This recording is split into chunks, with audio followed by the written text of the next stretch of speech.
My dear, darling Peggy, I've been racking my brain to think of a good way of saying this. But the truth is, there is no good way. It breaks my heart to say it, but I'm leaving you.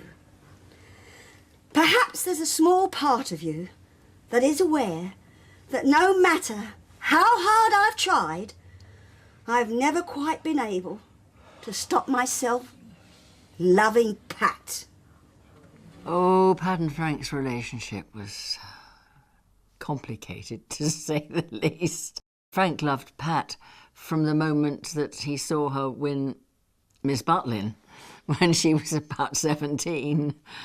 But it never quite went right. Nothing melded and joined in the right places. It always went wrong somewhere along the line.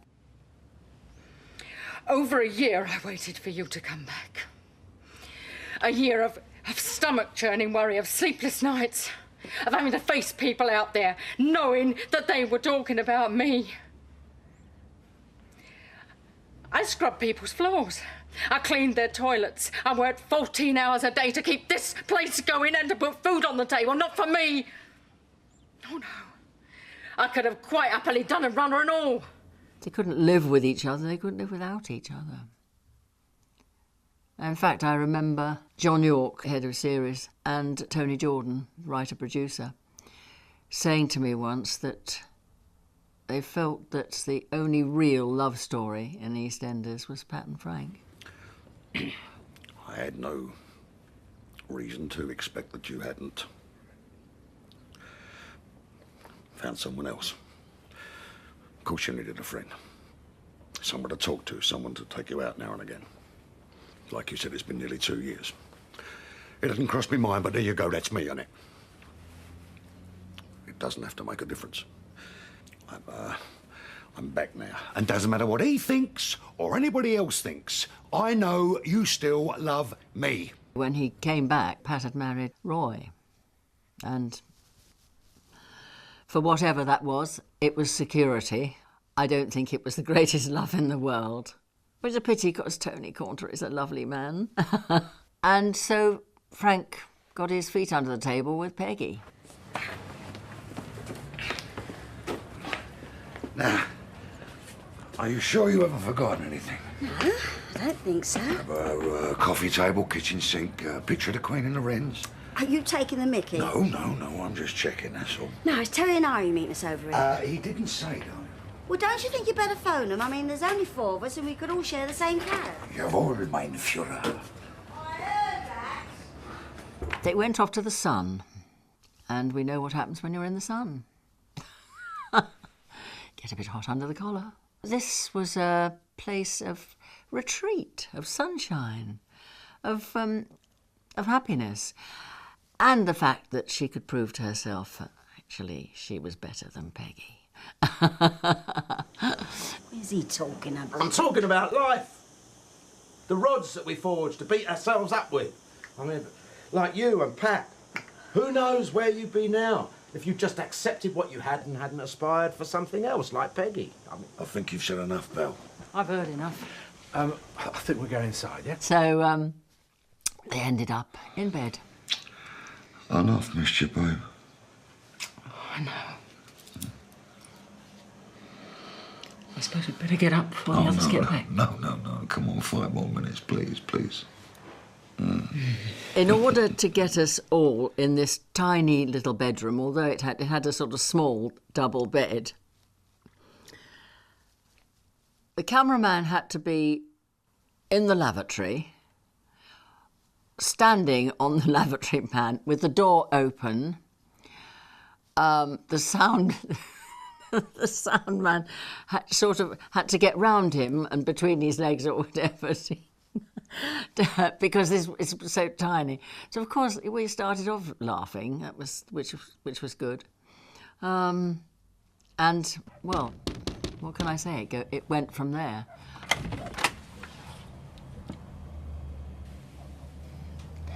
I remember the day very well when poor Mike Reed had to come into the studio, freezing cold studio, with his bow tie. He did have his underpants on, but I mean, he was actually meant not to have. But, oh, I felt so sorry for him. It really was cold and miserable. But it's lovely because I still get people who saw that, you know, reminding me of it. It was something which, when people loved, they found it very amusing. Where are your clothes? Outside in the yard. Did anybody see you? Just a couple of lads to the market, that's all. You sure? Come on, relax. Only you've seen me. I've got a naked man in my kitchen. He's telling me to relax. Not quite naked. Voila. Well, I suppose that whizzing bow tie summed up the best of Pat and Frank, which really was perhaps a little shallow. But if it was happy, then that was great. What are you doing here? You trying to kill me? It wasn't my choice. I was forced. All right, well, listen to this. That note I wrote to Peggy, telling her what we were doing, it's gone missing. Where is it? Phil. What? He's got it. It can only be in. I'm going to go over there now to try and sort it out. Mike Reed was a devil to work with. Well, I mean, he wanted to do, you know, he wanted to do his gig, didn't he? Which was great. And if anybody else messed about, it was like, I'm not sticking up with this. I'm going out. I'm off. But he was lovely. He really was. I just want to know that while you was up there, did you happen to see a note with Peggy's name on it? Oh, I do remember an envelope, That's a yes then, isn't it? but I don't remember picking it up. No, this is very important. I'd like you to think about this. What do you think you might have done with it if you did? Put it in the bin if I wasn't thinking properly. Oh, I'm really sorry. Shall I go and have a look for it now? No. You stay where you are, darling. You're fine. Don't worry about it at all. And I promise you, you're not in any trouble, okay? Yeah, good girl. The wonderful thing about a series is that you're developing it all the time. It's happening like your life is happening. Your personality is changing in the way that it does in real life. So all those things that you have to do for static drama, in a funny sort of way, you don't have to do because it comes at you. If something is really, really heavy, we got a good amount of notice. I never liked to be told too much in advance what I was doing. I mean, the thread, yes, but you do get actors who, tippy up to the office. Can I just have a word with so-and-so because I'm wondering if I could just, and actually what they're doing is trying to puff up their part. And I'd much rather treat it as life. It takes me by surprise as much as it takes Pat by surprise and vice versa. Sorry, only I've just remembered. When Mr. Butcher asked me about it earlier, I was in a bit of a tiz and I wasn't thinking straight. But I've remembered now. Yeah, you can see how it is, darling. Yeah, the thing is, I didn't want to say anything about it earlier in case it was lost and I'd get the blame, only it's coming back to me now. I did pick it up when I was wiping the kitchen table and I thought I'd put it back down again, but I didn't. I put it in the pocket of my cleaning apron because I've just been to check. I can look. What's that? It's the note that Mr. Butcher was looking for, but as it's got your name on it, I'm giving it to you. Oh, Tom, All right. thanks a lot. Barbara and I were great mates. Find it here, Peggy, when you're ready, please.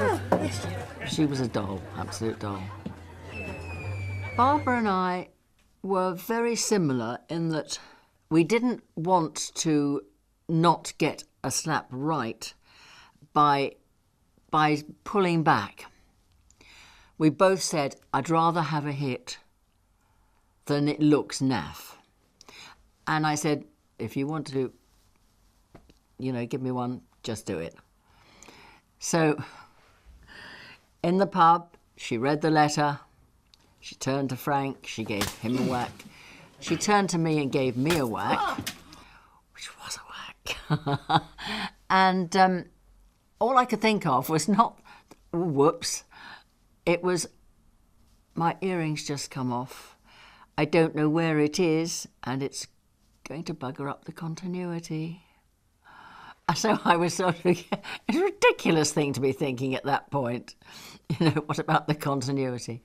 Fortunately, when I saw it back, sorry to run back because I said something, it was fine. It was, for some reason, it must have been the position I was in, it didn't show that it had gone. So that was, thank goodness for that. But yes, that was Peggy's Revenge. Oh, hope you all enjoyed the fireworks.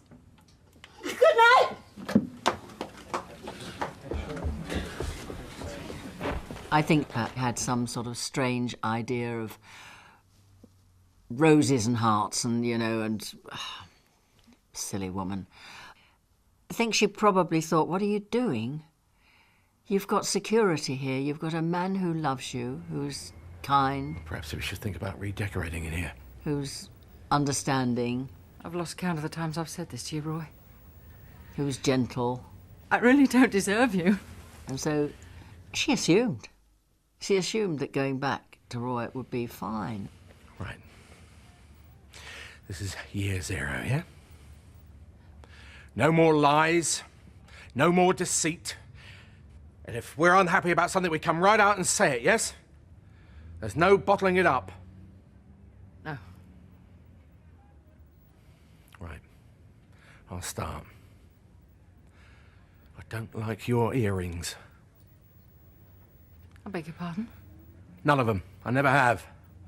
I think they're cheap and vulgar, and I'd prefer it if you didn't wear them. You never said anything before. No, I haven't. But I'm saying it now. Well, I don't think you should ever be proud of anything you've done. I mean, you can watch it and enjoy it. I do sometimes watch something I've done and think, oh no, I think I got that wrong. Wish I'd done that. Can I go back? But I think the only judgment I could make about how I felt about a performance after is whether I think I've given it a fair crack of the whip. And the story comes over, and so does what you're trying to say about, as the character.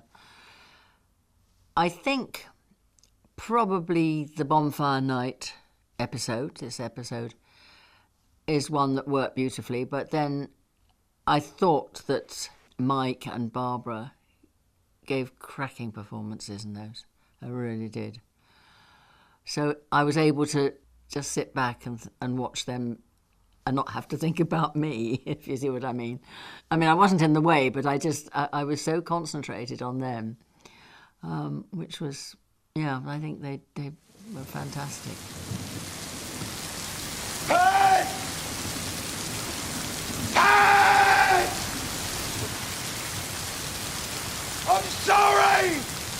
Oh my, I certainly remember filming this episode where I was soaked to the skin for I don't know how many hours. I love you! I love you! For some extraordinary reason, the person who was running the floor wouldn't let anybody come anywhere near me to just pad the wet that was running down the back of my... I mean, I know that I had to be kept wet because that was continuity, so we were picking up bits here and there, shots from the square, etc. But I wasn't going to dry myself down completely, and I just needed to actually be able to see out of running eyes, and I mean absolutely soaked. We had an enormous Bowser. I don't know how many feet it was, because we all know you can't rely on rain looking like rain, and it was a very, very unpleasant experience. No acting required in actors' phraseology. That was not comfortable. Pleased to say I didn't catch anything afterwards. Didn't get pneumonia.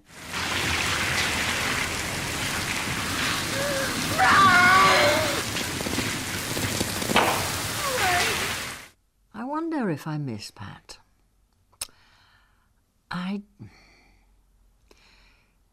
think that's something that I haven't really thought of terribly long. long and hard.